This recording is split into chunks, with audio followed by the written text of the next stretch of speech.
We're required to have some of this visionary medicine to be able to craft a new world because the old one is crumbling. There are more species becoming extinct today than in the last extinction event. During extinction events, evolution shifts from gradual next generation Newtonian into quantum leaping. Suddenly you have a new brain appearing very rapidly. Biologists call it quantum speciation. This period, this planetary alignment that's happening now, it's a new human that's being born in the earth. It needs a new mind, a new mindset. And we're seeing it happening around us. You and I are taking part in this extraordinary, sacred biology experiment where we can become Homo luminous, that new human that the Pachacuti prophecies have spoken about. The miracle happened about 300,000 years ago. And I want to tell you what it is because it has everything to do with what we're talking about. There are more species becoming extinct today in an event that began about 10 years ago because of climate change, human activity, etc., more even than in the last extinction event that happened 65 million years ago when a gigantic meteorite hit the Earth and there was a 3-year dust storm. 95% of all species died 65 million years ago. That was the last one. And we're in the middle of the current one. And many of the large animal species are disappearing, but the little ones are the ones that are suffering the most. You know, if you remember driving in the fall, the early fall, late summer, you'd have to get it, 20 years ago, you'd have to get out of the automobile every half hour to clean the windscreen from all the bugs that were in your windshield. Today, that doesn't happen at all. There's so many insects, and they are the foundation of all life in the planet. They're becoming extinct. They're invisible to us. Some of the bigger animals also are in danger of extinction, including us. So this is the times that we're living in. It's human-driven. This is the only extinction event that has been ever created by humans. And we are responsible for it. And we're not only driving ourselves to extinction, but so much of the life forms, plant life and animal life and the invisible, the amoebas, and even in your own ecosystem, your gut bacteria are becoming extinct. We have 8 or 10 species in our gut that digest our food now. 100 years ago, your great-grandmother had over 2,000 species, varieties of gut bacteria to help you digest food, which is one of the reasons, there's so much disease today is coming from our gut. We don't have the diversity anymore. So we're thick into it. You were teaching in the States, and then you started going through the shift to becoming... did you have an awakening? You started moving towards more shamanistic practices, and South America sort of called you back. What happened there for you? People ask me, what do I do? And I tell them, I make coffee in the morning. That's what I do. But who are you? I'm a shaman. I'm a neuro shaman. I'm a modern shaman, like you are, and like many of us are. But the shaman is a woman or man that bridges the visible and the invisible world. The visible world of matter and the invisible world of spirit, which is also the realm of ideas that can change the world. There's hardly any new ideas in the planet today. That's part of our job today, is to bring forth a new paradigm, which requires a new idea, a new thinking in our own lives, about our relationships, about how we grow older, about how we heal. And this is why today I encourage my students to say that they're shamans. Some of them are shaman scientists, some of them are shaman school teachers, some of them are shaman doctors or shaman nurses, but they're shamans. They're deeply invested in the sacred. And if that's not your primary agenda, then you're part of the problem. I love the definition of shaman being deeply invested in the sacred, and the resurgence that you're calling there. It's under the 4 winds. Can you tell us a little bit about the 4 winds and what the different 4 winds are and what they refer to? Well, the 4 winds is the name of the organization that I founded. And it represents the coming together of the 4 directions of the planet. of the ancient wisdom from the four directions. And today, what I do, what I'm dedicated to, is to train modern shamans. That's what I do with the Four Winds Society that is based in Switzerland and is based in Miami and is based in Chile. So we're training modern shamans, and some of them are scientists and some of them are construction workers, but they're making a difference in the world. They're bringing beauty and healing and becoming earth keepers and not earth parasites like we've been trained to be.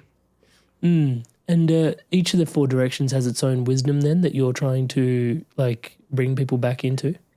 No, each of the four directions has its own, yes, it does, and is represented by a different power animal. Oh, can you tell me more? So the south, the way of the south is the way of the healer, and it's the way of the serpent. And the serpent is in every tradition in the world. You have the serpent of the Kundalini, for example. You have the goddesses used to have serpents on their arms. The serpent teaches you to shed the past the way you shed your skin. That she sheds her skin all at once. Not trauma by trauma or lost love by lost love. Not what happened to you yesterday, but what are you doing here? What are you coming to this earth for? Shedding even all of the vestiges of Western civilization that's really come to an end in so many ways. The way of the south, the way of the serpent, the way of the healer, the way of the west, the way of the jaguar medicine, is knowing the journey beyond death. So you're no longer haunted by fear. That's the greatest fear that we have. It's not the fear of death, it's the fear of dying. And so much of the longevity noise that you're hearing in the world today, a lot of it is noise, is trying to avoid dying. Which is dying means growing old, growing senile, having heart attacks, getting cancer. And this is the way of the jaguar. Once you can shed the fear that lives within you, then you are no longer creating psychosomatic disease, which is the prime driver of disease. So the way of the jaguar is the way of looking into those dark and hidden places inside ourselves. With courage, becoming fearless. And it doesn't mean that you don't get afraid. It just doesn't mean that you don't live in fear or fearful of, or like artificial intelligence. Everybody's talking about how artificial intelligence, could destroy humanity, could destroy the world. Well, my grandmother refused to get into a car because there was no horse attached to it. So we need to dream the world into being with all the incredible opportunities that these new technologies and this new intelligence in the planet can offer us. If we're fearful of it, remember that everything you fear shows up in your life. That thoughts become things. And that's what the Jaguar medicine is about, learning how to live fearlessly and dream the world into being with the Great Spirit, co-create with the Great Spirit. And then in the north, there's hummingbird medicine. Do you have hummingbirds where you are, that part of the world? No, we don't actually. Okay, but you've heard about them. Oh yeah, I've seen them in Brazil in my travels. Yeah, they're amazing frequency. Yeah. Amazing creatures. And the hummingbird is the one that teaches us to drink only from the nectar of life. Not from the shit, not from the garbage, just from the nectar of life. And to go on the great journeys. We live in Chile half of the year, and we have hummingbirds that migrate from Chile all the way to Canada and come back. And they don't sit around saying, we don't have enough wings, we don't have enough energy, we don't have enough money, we're not designed for flight. They go. They respond to the great calling. And many of us have spent far too much time working on our stuff, working on what's wrong with us, and that becomes a way of an apology to the Great Spirit, to God, saying, God, I don't have time for you to co-create the world. I'm busy working on myself. Yeah, we got to work on ourselves, but you still have to go for the honey, go for the flowers, go for the nectar. And I see this happening a lot, for example, with the ayahuasca practices. You have ayahuasca is amazing medicine, extraordinary in the hands of the right shaman. But the process is that you first, during those ceremonies, you have an opportunity to wake up and understand who you are. But then you have to grow up, integrate what you discover. And lastly, you've got to show up. So it's wake up, grow up, show up to be part of the solution. If you stay in the wake up phase, I got to have another epiphany, and then you're not, then the plant, the medicine will actually leave you. The spirit of the plant will leave you.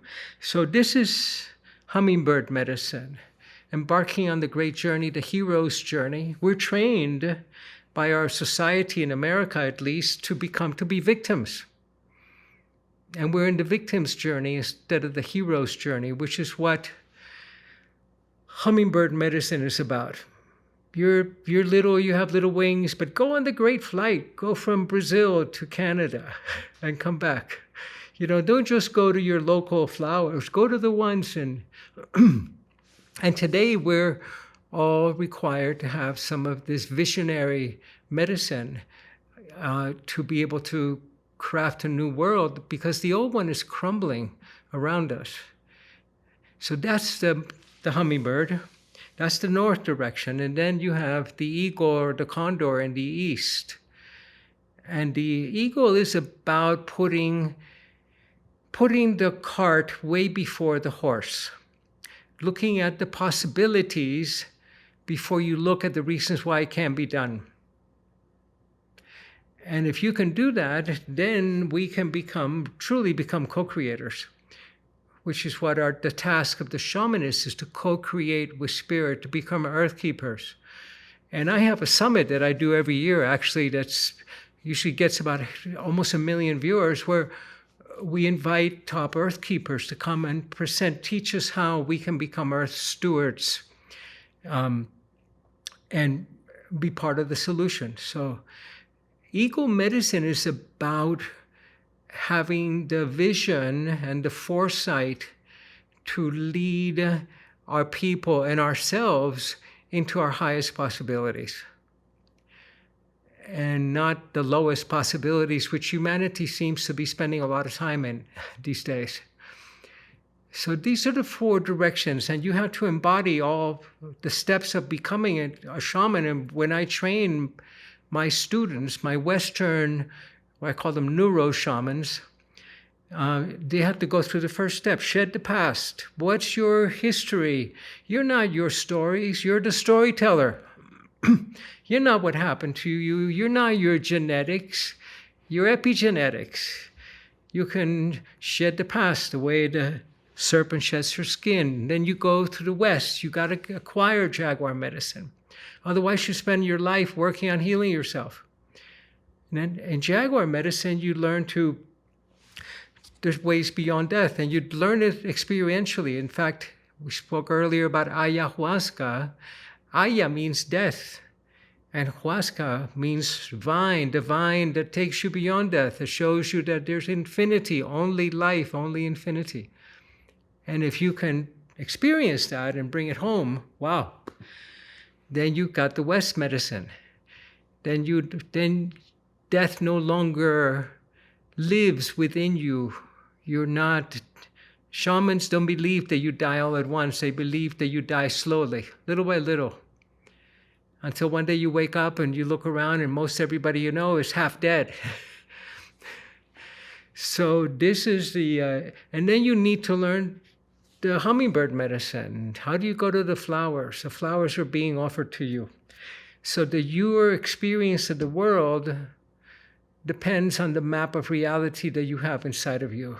The deeply held belief structures that create neural networks in your brain, where your map of reality becomes a self-fulfilling prophecy in the world. You learn that, and that's how we practice healing. We don't fix broken bones or treat cancer. We help people understand their maps of reality and change it inside so that the world mirrors that back to them perfectly. And then I teach my students how to do the work of the East, of the eagle. Eagle medicine is about seeing the curvature of the earth from space. It's about the big picture. What do we come here to do? You know, the reason my office asked me, do you want to do an interview with Amrit? I sat, I meditated, I asked Spirit, where do you want me to go, Spirit? And he said, go be with Amrit. Because you're doing that eagle medicine. You're showing us a curvature of the earth, the possible, and not just the probable. Inspired souls, lumen beings, I wanted to thank all of you that are subscribed to this podcast. Everything you see around here is powered and empowered by your subscription to the channel. Thank you so much for your incredible love and your support. And to all of you that haven't yet subscribed, it helps more than I can say. So please do take a moment. The subscribe button below, as I'm saying the word subscribe, is lighting up in the colors of the Inspired Evolution. Please hit that subscribe button, hit the bell notification icon, and join the movement spreading love, positivity, and wisdom around the planet. Thank you so much in advance. And that's what I train my students to do with the skills of energy medicine, but combined with cutting-edge brain science, which is what my original work, and my last book is called Grow a New Brain. And how do we because in order to change your mind, you got to change your brain first. And this is what the ancients discovered, was how to change their brain so that they could change their mind. And I'll give you just a little sideline on that. And I don't want to be talking too much in your show, but we grow a new body every 7 years. Every 7 years, every cell in your body changes. We grow a new brain every 22 days. Every 22 days, you get an entirely new brain.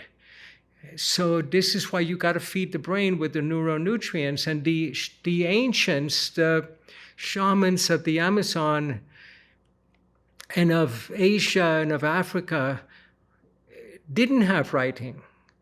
They had writing in Tibet, In the Himalayas, they had writing. They left texts, the Vedas in India. But in the Americas, there was no writing. And they knew that the wisdom of the village, of the tribe, was stored in the minds of the elders. And you had to protect the minds of the elders. Imagine that your village forgot how to make fire. That was bad news. Or how to make a fish hook, or how to where you would go for the hunt. So they protected the minds of the elders. And they did that with certain plants and with certain practices that we call spiritual practices, but they're really neural remapping practices that allow you to wake up that higher brain that you sometimes experience with the plant medicine. You sometimes experience it through meditation, that experience of oneness. And where you know how to make fire, because you access the hard disk drive where everything is stored. So this is why my most recent book, Grow a New Brain, is still not available in your part of the world, but it'll be released there, I think, in a few months. How do we grow a new brain that is the brain of what the shamanic prophecies speak about, is the new human that's being born in the earth, that needs a new mind, a new mindset. But to do that, we need to wake up regions in our brain that have only become available to us a few 100,000 years ago. Because a miracle happened about 300,000 years ago. And I want to tell you what it is, because it has everything to do with what we're talking about. We come from the apes, right? Biology, evolution shows that we come from the apes, but the apes have 48 chromosomes. Chromosomes are what makes up your DNA, right? You get, in America, we have a company called 23andMe. 23 from mom, 23 from dad. That's 46. And here I am. Well, the apes have 24 and 24. They have 48 total, which is one reason, other than the fact that they don't find us very sexy or attractive, is one reason we cannot mate with them or have offspring, is because they have 48, we have only 46, but we came from them. We originally had 48 chromosomes. And what happened is about 300,000 years ago, there was a fusion between two chromosomes. They fused, and they became one, single one. So chromosomes have at their end, they have telomeres at the end. And telomeres is like the eraser in a pencil, or like the plastic in your shoelaces that keeps it from unraveling. They're at the ends of the chromosome. Well, chromosome number 2 has them at the end, but it also has them in the middle, indicating that this is a fusion of two ancient chromosomes. And chromosome number 2 fused about 300,000 years ago, and this is the one responsible for our growing the new brain, the neocortex, that emerged around 300,000 years ago. Incredible new brain, the prefrontal lobes, the higher brain. Nobody knows why this happened, but it happened overnight. Unexplainable, but we know it occurred because of these telomeres in the middle of the chromosome.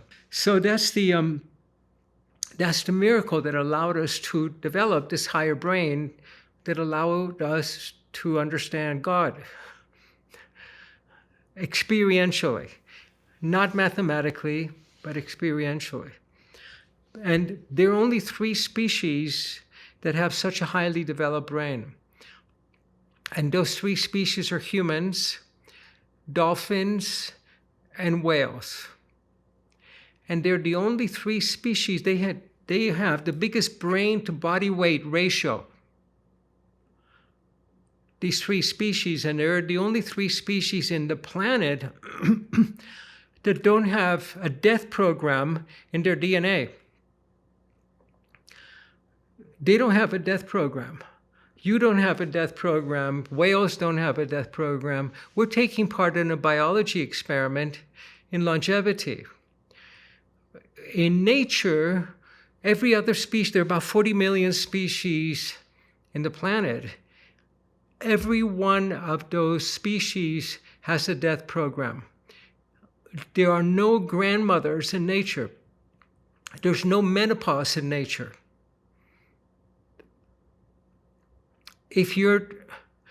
Once you get to the age of not being able to reproduce, to make babies, you're eliminated in nature. Except humans, dolphins, and whales. Grandmother whales, orcas, will teach their young how to speak, will show them where the hunting grounds are. The human grandmothers would share their wisdom with their granddaughters and grandparents. There's no grandparents in nature. They have a death program. We don't have a death program. What's happening is that together with this incredible new brain that appeared 300,000 years ago and the lack of a DNA-driven death program, we have the opportunity to begin experimenting with our own biology. It's what biohacking is all about, in effect.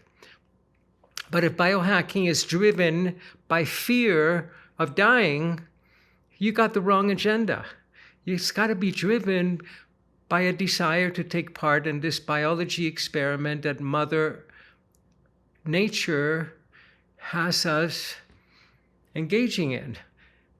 And this is what the shamans of old understood. They understood that, but biology, by the way, is experimenting all the time. I'll tell you another experiment biology is doing. It's happening in the Andes and in the Himalayas.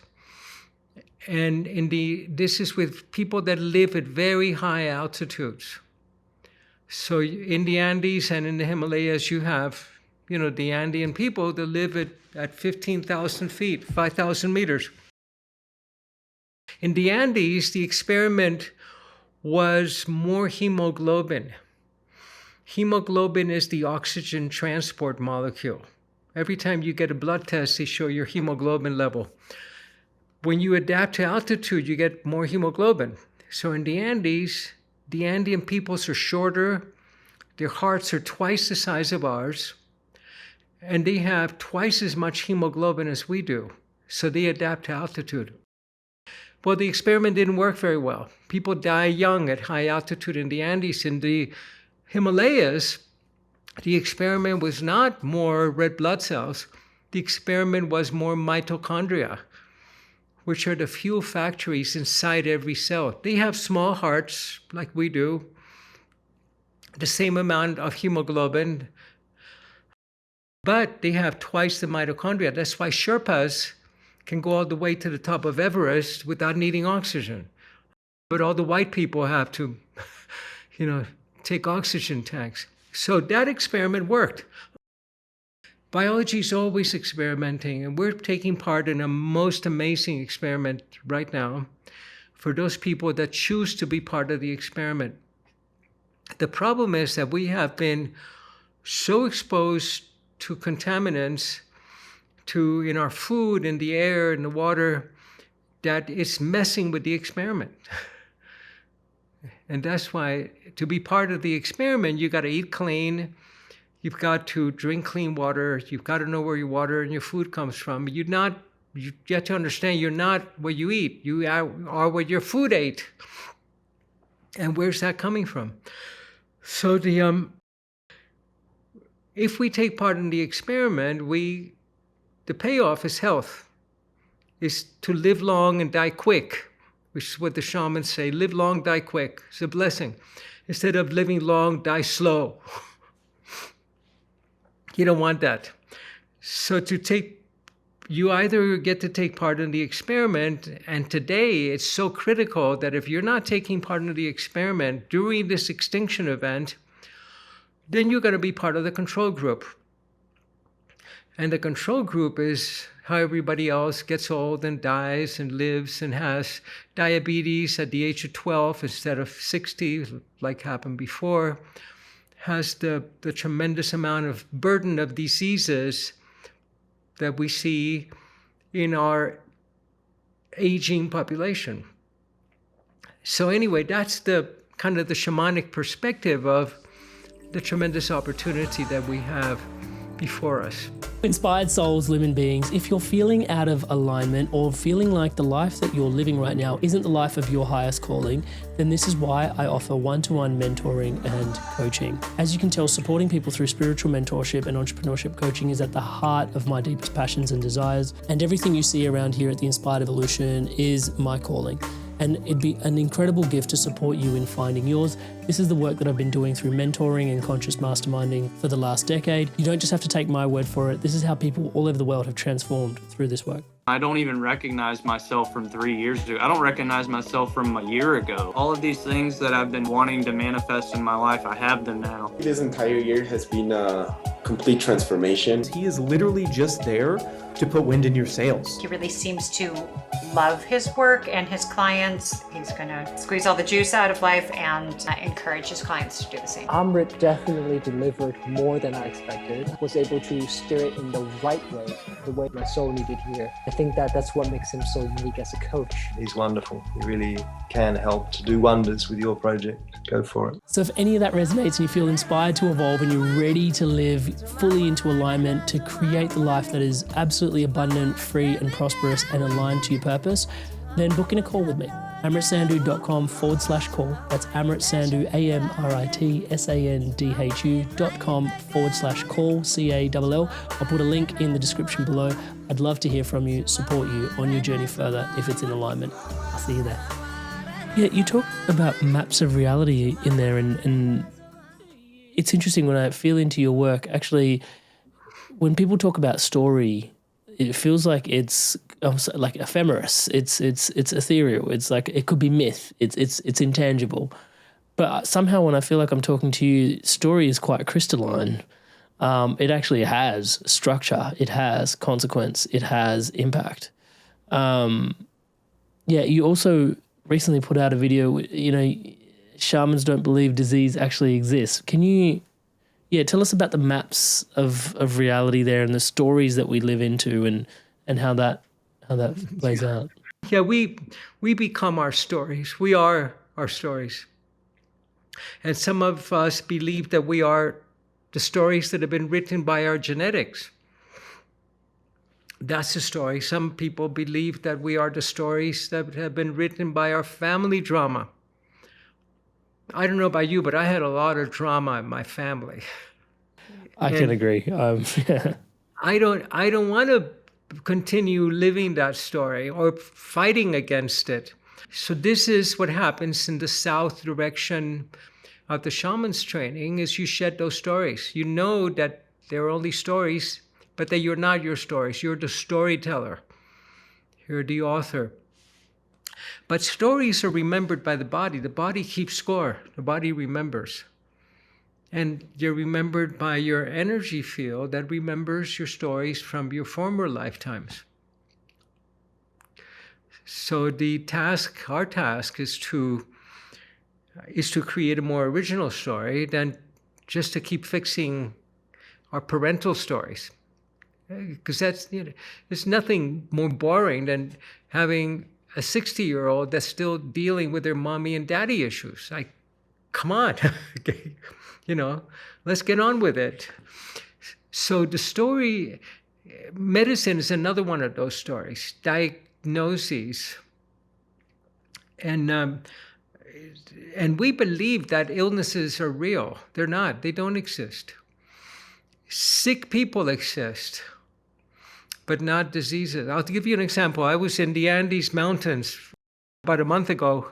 We were very high up camping on a vision quest journey with some of the shamans. And I go to the sky and I tell them, look, that's Orion. Do you know the constellation Orion, what it looks like in the sky? Yeah, most of us do. There's Orion and there's a shoulder. Look at the sword. Do you see the sword coming down? And they go up there, they go, Orion? Now, that's not Orion. That's called Yama Yawi. Those are the eyes of the Yama. Can't you see the body of the Yama? I go, no. So we're told when we're young that these collection of symptoms are something called a disease, when they're simply a collection of symptoms. And the problem is that we end up treating the disease and not treating the patient. And frequently killing the patient in the process of treating the disease. Shamans believe that diseases do not exist. Sick people exist. And they treat each person differently, even if they come with the same symptoms. So you can have two people with exactly the same diagnosis that would be treated very differently. One of them would be treated with a soul retrieval, soul recovery. Another with an intrusive grandfather or grandmother that didn't die consciously, that's still haunting, attached to a child in the family. They wouldn't be treated identically, whereas in the West, if you have the same symptoms in two people, you have to treat them the same way, or you get sued, at least in America, for practicing bad medicine.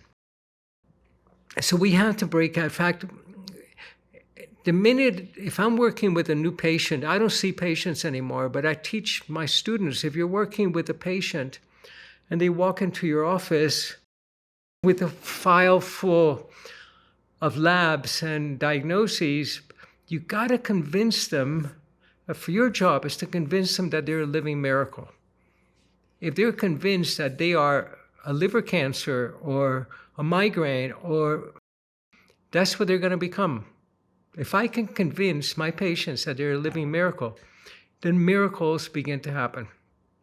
If they believe that they're a diagnosis, then you become a statistic in the bell curve. Then you are a statistic, you're dead. So that's a very important lesson. Diagnoses, Western medicine is fantastic at diagnosing, but very poor at treating, particularly chronic conditions. So we have to break free from these labels that are disempowering. I have seen it even with some of our students that are gifted shamans. Suddenly they get a Western diagnosis, and notice how the doctor says, "We got to get you into surgery tomorrow." And you go, "But wait a minute, I've had this thing for 20 years. Why do I have to take it out tomorrow?" Because you got to cut it out or kill it, cut it, or poison it. We have to understand that diagnoses can be very helpful, and Western medicine is the best medicine in the world for trauma. But if you get bit, and if you get bit by a snake, don't go to a shaman, go to the emergency room. And then go to your shaman to find out why the snake bit you in the first place. And avoid getting bitten by snakes. Practice health, prevention. There's a very interesting relationship that the shamans have with time as well, because you mentioned, you lightly mentioned a soul retrieval there, but I also came across in your work, it's possible to even do like a destiny retrieval based on the different timelines that people live in. And I think you said the Mayans have like 23 different calendars and timelines. So can you tell us more about time and the multi-dimensionality of time? Yeah, my training has been in the study of the mind, in psychology and in brain science, and so I always looked at the shamanic through that lens. That was the lens that I looked at it through. And today, of course, we're all trained in quantum physics. We know that reality is more than we can imagine and conceive of. But traditionally, one of the jobs of the medicine woman or shaman or the medicine man was to lead the fishermen to where the fish were going to be the next morning. They future tracked. Where the fish going to be? You got to lead the fishermen. If you lived in the mountains, you had to lead the hunters to where the buffalo were going to be. If you got there and there were fresh buffalo tracks in the snow, but no buffalo, you were out of a job. You had to future track. In the United States and North America, there was a Native American and an indigenous group called the Osage. And the Osage, you know their story. They were in Oklahoma, and the government stole their lands, put them in reservations, like they did with most Native peoples.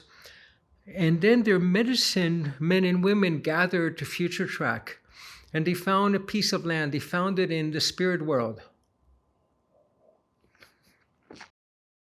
And they went to the government and they said, "We want to buy this piece of land here in the map." They had never been there.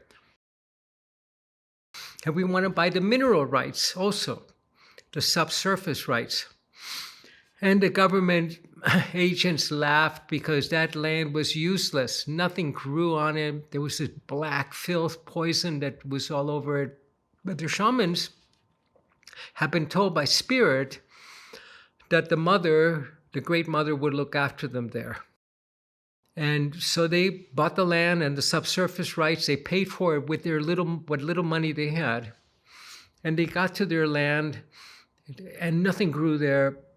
And then they discovered, of course, that there were these poisonous pools of black stuff called petroleum. And they became the wealthiest people in the planet for the next 50 years. They were richer than the people in London or New York. The mother looked after them. So this is part of what the shamans are skilled at, is future tracking.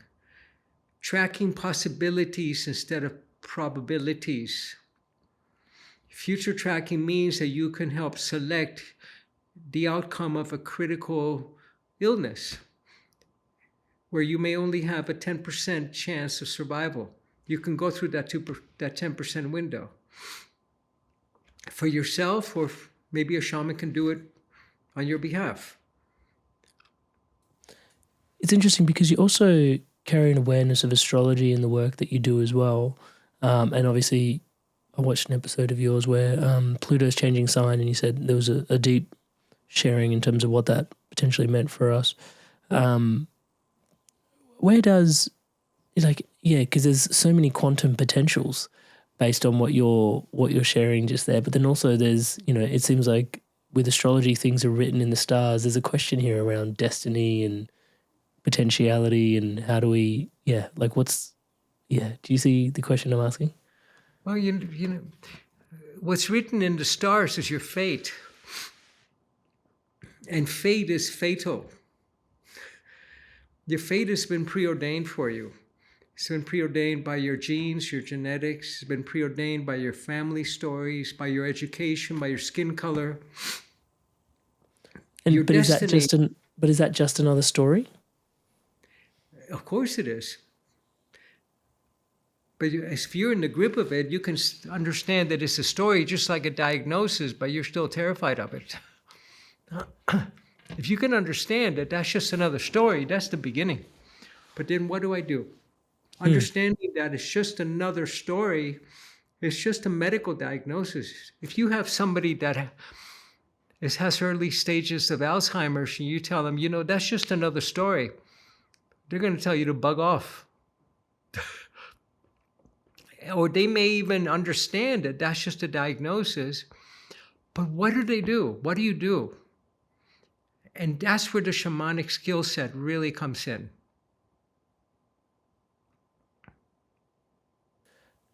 And potentially from there you get the opportunity to work with it in a very different way.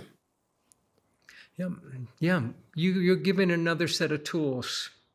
You don't throw your toolbox out. You get another screwdriver and hammer. As you talk about this new human that's coming through at this particular time, you also mentioned this, I think our audience isn't familiar with this, the Pachacuti and what's happening at this particular time. Could you tell us a little bit about the new human that's required at this time for what's going forward? Well, the Pachacuti refers to the indigenous prophecies of the Andes. And Pacha means earth, and Kuti means the end of, or the turning over of the world. Our world is turning upside down. And it's happening, it's been predicted by indigenous peoples in Australia, in New Zealand, in Africa, in the Americas, in the Himalayas. This period, this planetary alignment that's happening now, galactic alignment, where a new human could be born. And we're seeing it happening around us. Some people are saying, well, this new human is going to suddenly you be able to have your cell phone installed inside your head. You don't even need to carry it in your back pocket anymore. I don't know if that's the new human we want. The shamans, the indigenous people where I train with, say the new human is going to be a quantum evolutionary step, and we don't know exactly what it's going to be yet.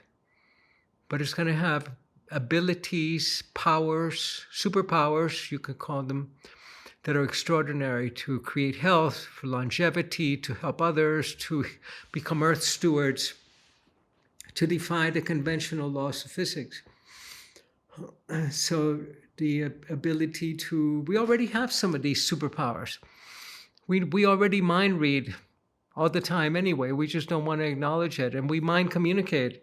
As these grow within you, you find that you're needing to rely on words less and less, and relying more on direct communication with the heart, the soul, the mind of that person, or even an audience.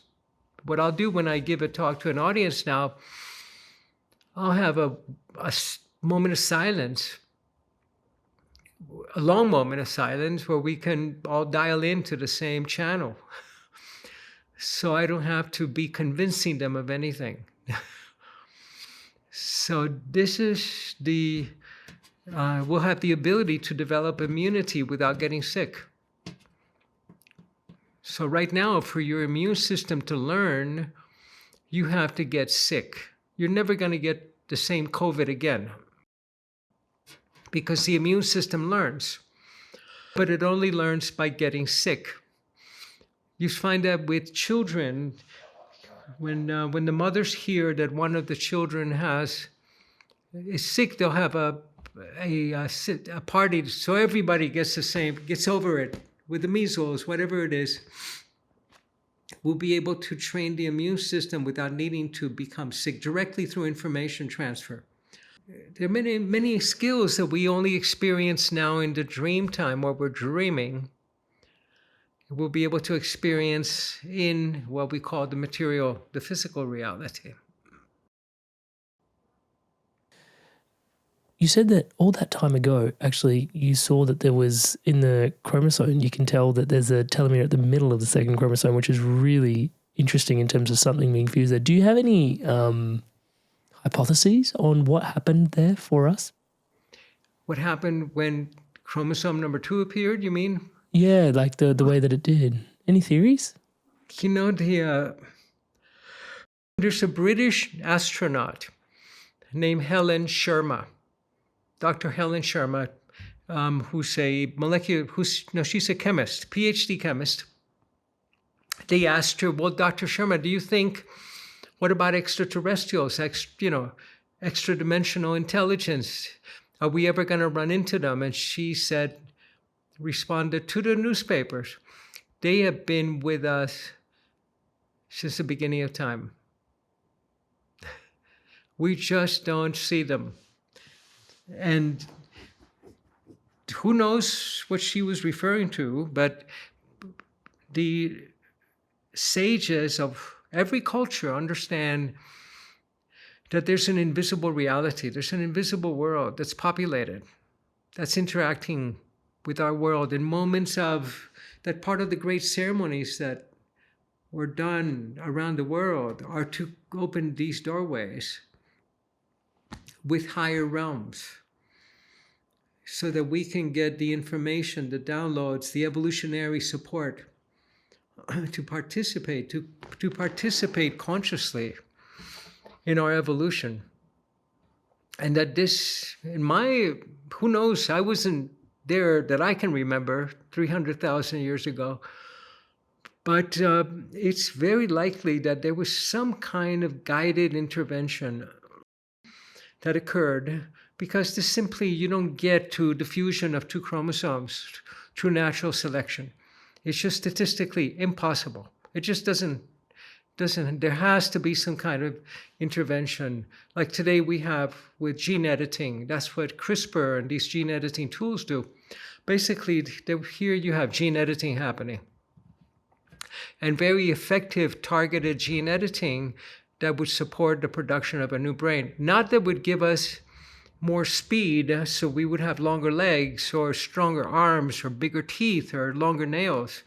Our nails were originally weapons, claws, and so we didn't need longer nails. We needed bigger brains that we could then wake up that brain. And a lot of the plant medicine practices and the meditative practices were designed to activate this higher brain that would bring us to that new human by creating, first of all, health, psychosomatic health, and then awakening latent human capabilities that are really our birthright for all of us.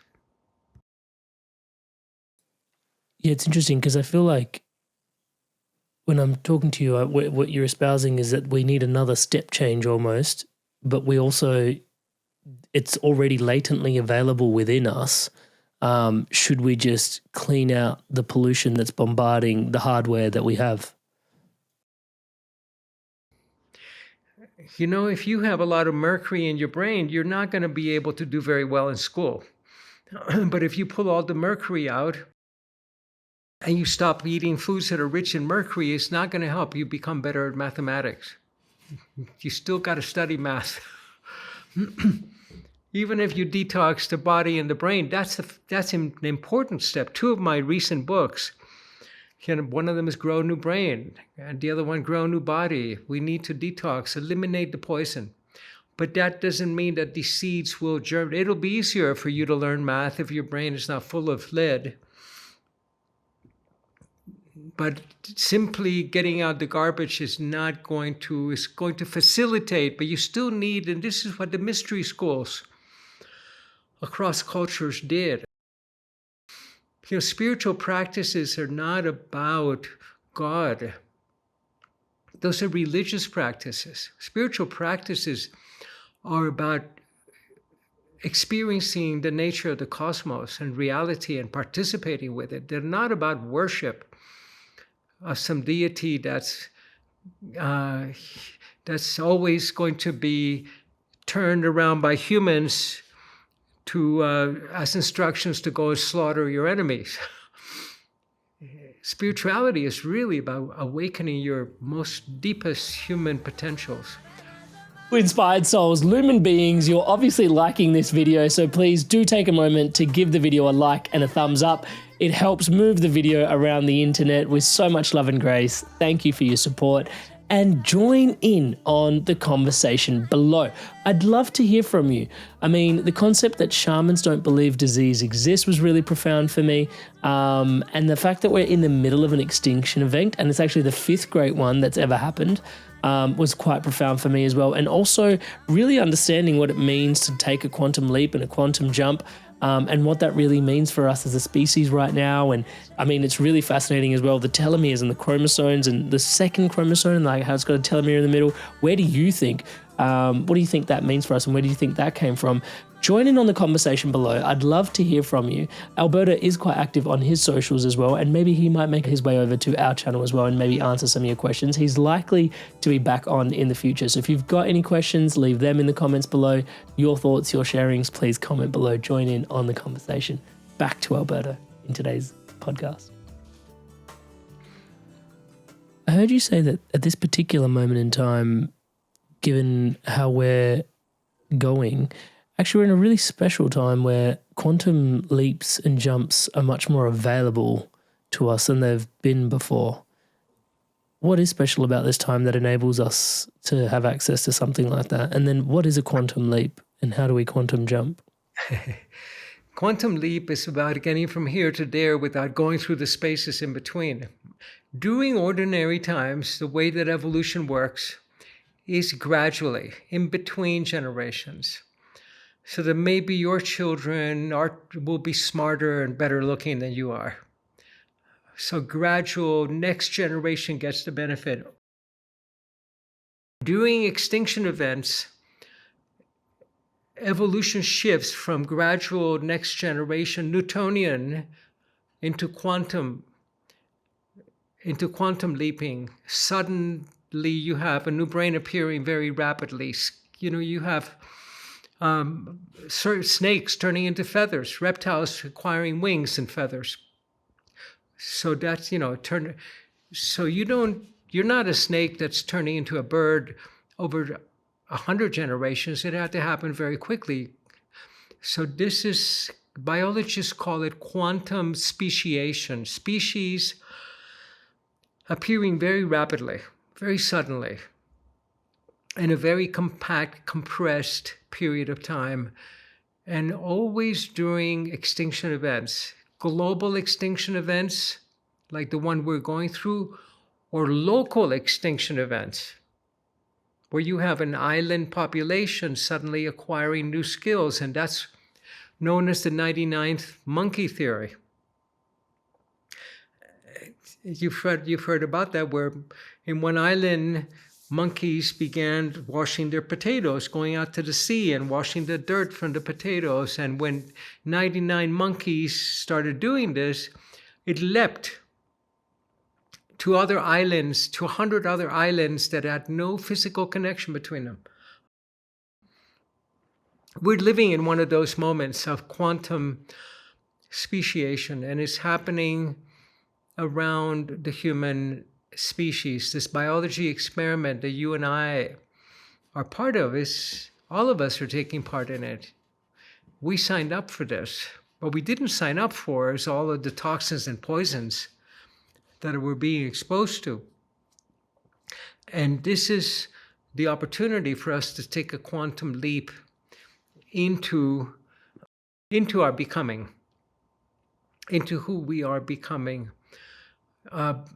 basically 10,000 years from now. We can do it within generations, not our children. They too will benefit from it, but us. We can change the way we age, the way we heal, and the way we die. Because remember, we don't have a death program in our DNA. We're the only species, together with the whales and the dolphins, that have grandmothers, that have menopause, that have longevity. Everybody else is in the business of reproduction. We're in the business of wisdom. We're a species that's been programmed for intelligence, for wisdom, and not only for reproduction. Now, death is really important because death is what keeps evolution going. The agency, the instrument of evolution is death. So if you're in Africa, you'll see the wildebeest, the old wildebeest are driven out of the tribe, and they're standing in the hilltops around, because if they didn't die, then there would be no genetic diversity. Then these old wildebeest would keep perpetuating their genes forever, and there would be no diversity and evolution occurring. Death is the instrument of evolution. But here we have now the opportunity to consciously evolve and not depend on sperm and egg coming together only, but to bring consciousness into the equation, to accelerate what otherwise would be this very, very gradual process over millions of years. We have a new brain. In fact, I want to share just a closing thought with us, which is that we have this extraordinary new brain that is basically allowed us to go to space, to discover the internet, and to discover maybe a life form that's going to be more intelligent than we are. This amazing new brain that requires that we take this quantum leap to become that new human, so that we can continue our journey in this beautiful blue-green planet that we're living in. And I want to leave our listeners with this thought that you and I are taking part in this experiment. We're taking part in this biology experiment in our lifetimes. Not our children, they too, but you and I, all of us, are taking part in this extraordinary, sacred biology experiment where we can become Homo luminous, that new human that the Pachacuti prophecies of the Andes and the prophecies of all of the indigenous people have spoken about for more than 1,000 years. I invite you to take that leap. It's not a matter of can we, but dare we. Dare we do that. So, Amrit, thank you so much for inviting me to be in your program. Thank you for the beautiful work you do, and for continuing to be part of this incredible experiment in consciousness. Alberto, thank you so much for your incredible gifts, sharing yourself so abundantly here. I put a link to all the books and also your YouTube channel with all the content that's coming out there recently in the show notes below as well, for people that want to dive deeper, and also access to the Four Winds website. There is such a great abundance of resources for people to tune in there as well. And thank you so much. I can obviously thank you for your time, your energy here today. And yet also, this is your entire life's work. And so, I mean, I just want to take a moment to thank you for you. Thank you. Thank you. My pleasure. Blessings to you and to all of our viewers, listeners, and continue the good work. Inspired soul, you made it through to the end of another incredible episode. This truly was one for the soul. So much love and respect for Alberto Villoldo. And I know if you've made it this far, obviously you loved the conversation. Please don't forget to give the video a like and a thumbs up. And also, I have to take a moment to thank all of you that are subscribed to the channel. Everything you see around here is powered and empowered by your subscription to the channel. The guests that we get on, everything that happens here is thanks to the platform that is created, thanks to you guys and this co-creation that we're in together. So thank you so much for your incredible love and your support. To all of you that haven't yet subscribed, please do take a moment. As I'm saying the word subscribe, the button below is lighting up in the colors of the Inspired Evolution. Please hit that subscribe button, hit the bell notification icon, and join the movement, promoting love, positivity, and wisdom like this around the planet. At this given moment in time, only 20% of our regular viewers are subscribed, and thank you so much to all of you. For this 80% of you who keep watching these videos, haven't yet hit subscribe, it would help so much if you could do so. Please take a moment and hit subscribe. And on screen now, for you to continue your Inspired Evolution journey onwards, upwards, and inwards, more episodes for you to dive in even deeper on the Inspired Evolution journey. So go on, take your pick and make your click. I'll see you in the next one.